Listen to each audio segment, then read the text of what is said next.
What is up, everybody? Welcome back to part 3 of PC games running on your Retroid Pocket 5 via Gamehub. But just so you know, you can run any of these games as long as you have a powerful Android device. So if you have anything more powerful than the Retroid Pocket 5, it will play even better. So with this said, let's get started.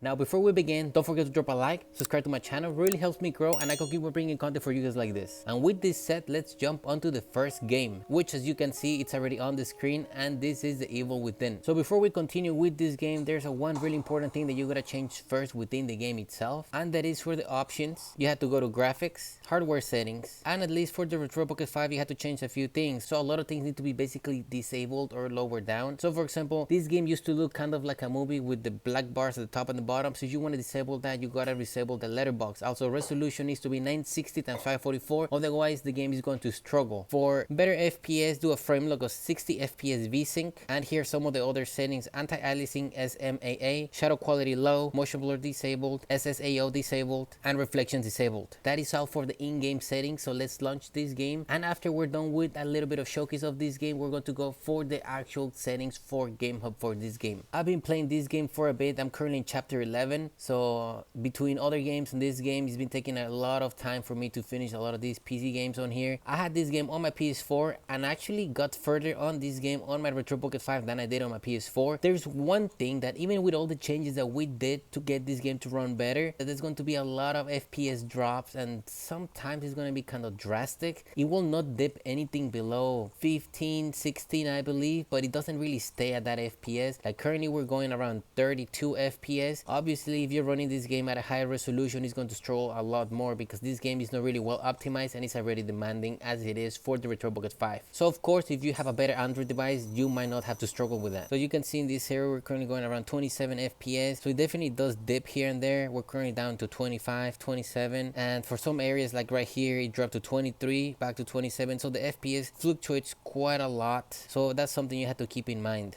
However, I can tell you that this game does run a lot better on Gamehub with Proton than what it does on Winlator. So right here we're encountering a fight. You can see the FPS drop right there to 15, back to 23. The FPS fluctuates quite a lot. So this is something that it is a little bit annoying on the game, but it is playable. I can tell you that the game, it is playable.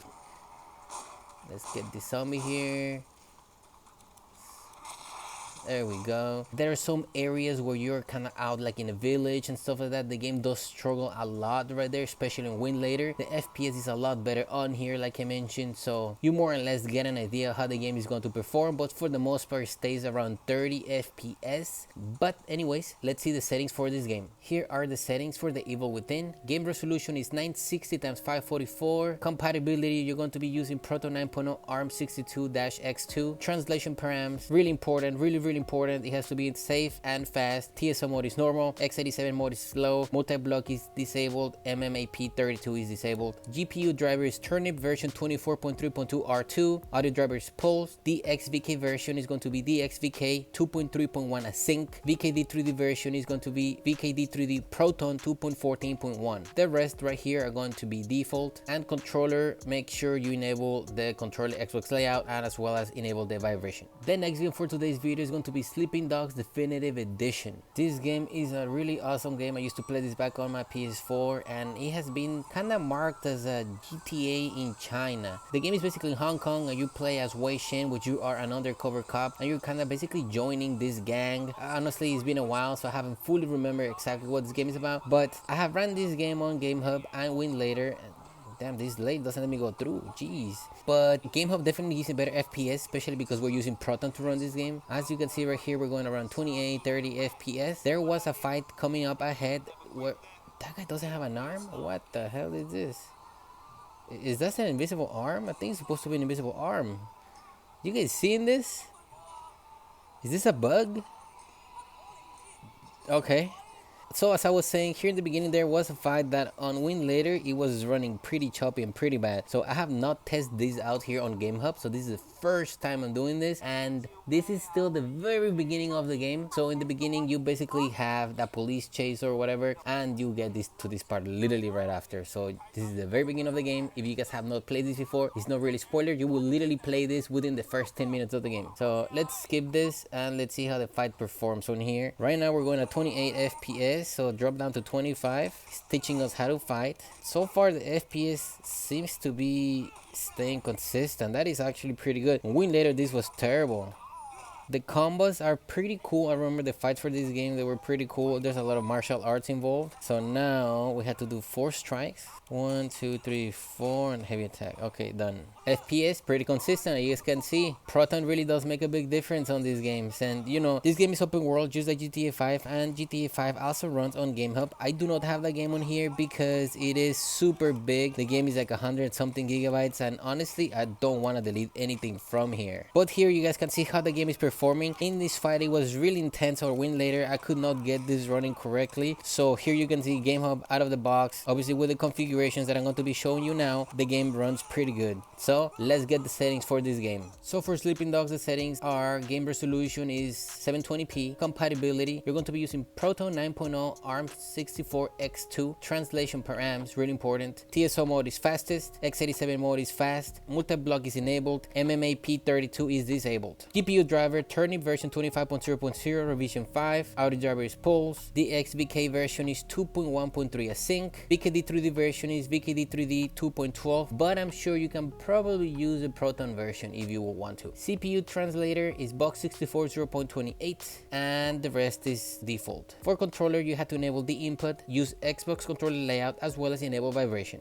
And the last game on our list for today is Metro Last Night Redux. Metro Last Night, just like Metro 2033, runs extremely well on Gamehub, and of course here on the Retroid Pocket 5. Obviously if you have a device that is just as powerful or even better, it's going to run even better obviously. But right now I'm getting a 60 FPS basically. It doesn't really drop from here, as you can see. Pretty consistent of the FPS. Sometimes it does dip here and there to like 40, even 30 something, but it goes back to 60 pretty quickly, as you can see right here. FPS pretty consistent, though I do see that a lot of people mention, oh, this game is not playable because there's this little bug where, you know, you move the joystick and it kind of stays, and this is common in the game. It doesn't matter what you do, like you move sideways, forward, backwards, the joystick stays like that. But if you move the camera, literally gets disabled right away. So my recommendation if you're playing this game on here is move both joysticks at the same time. That way the game will not continue walking on its own. And even if you forget to let go of the left joystick, just move the camera and that's it. Literally this game runs extremely well, really playable. The only thing for this game for me is that if you did not play Metro 2033, you do not know what the hell's going on here, because the game continues literally from what happened in Metro 2033, and there is truly no way to know. The game doesn't explain anything. The game doesn't tell you anything about the story. The game just doesn't tell you absolutely anything. So what you need to do is play the first game and then continue with this. The configurations for this game are almost the same, and something really important here, when I first booted up this game, for the game options right here, this was kind of changed. It was at the lowest resolution possible. So here running it at 720, quality is medium, SSAA 0.5, texture filtering 4x, motion blur normal, tessellation off, and VSync is on. And now let's go with the Gamehub settings for this. Here are my Gamehub settings. Like I said, game resolution 720p, compatibility Proton 9.0 ARM64X2, translation params really important, TSO mode normal, x87 mode fast, multi-block disabled, and MMAP32 disabled. GPU driver is going to be Turnip version 24.3.0 revision 2, audio drivers Pulse. The XVK version is going to be 2.3.1 async. VKD3D version is going to be 2.12. CPU translator box 0.32, CPU core limit and VRAM limit as default. For controller, make sure you use the Xbox controller layout as well as enable the vibration.